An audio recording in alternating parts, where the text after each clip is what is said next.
বিসমিল্লাহির রহমানির রাহিম। ভাই ও বোনেরা, আজ আমরা শিখব একটি ছোট কিন্তু অত্যন্ত মহৎ সূরা, সূরা আল ইখলাস। আল্লাহ বলেন, কুল হুয়াল্লাহু আহাদ। বলুন, তিনিই আল্লাহ, যিনি এক। তিনি একমাত্র সৃষ্টিকর্তা, তার মতো আর কেউ নেই। আল্লাহ অমুখাপেক্ষী, সবাই তার প্রয়োজন বোধ করে, কিন্তু তার কারও প্রয়োজন নেই। তিনি জন্ম দেননি এবং জন্ম নেননি, অর্থাৎ আল্লাহর কোনো সন্তান নেই এবং তিনি কারও সন্তানও নন। ওয়ালাম ইয়াকুল্লাহু কুফুয়ান আহাদ, তার সমান, তার তুলনীয় কেউই নেই। ভাই ও বোনেরা, এই ছোট সূরাটি আল্লাহর একত্বের ঘোষণা।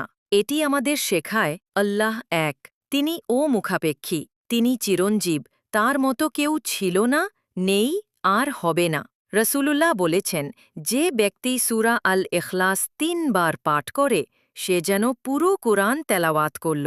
তাই আসো, প্রতিদিন অন্তত একবার সূরা আল ইখলাস পাঠ করি, আর মনে রাখি, আমাদের রব এক, অনন্ত, অদ্বিতীয়, আল্লাহ সুবহানাহু ওয়া তাআলা। আল্লাহ আমাদেরকে তৌহিদের উপর অটল রাখুন। আমিন।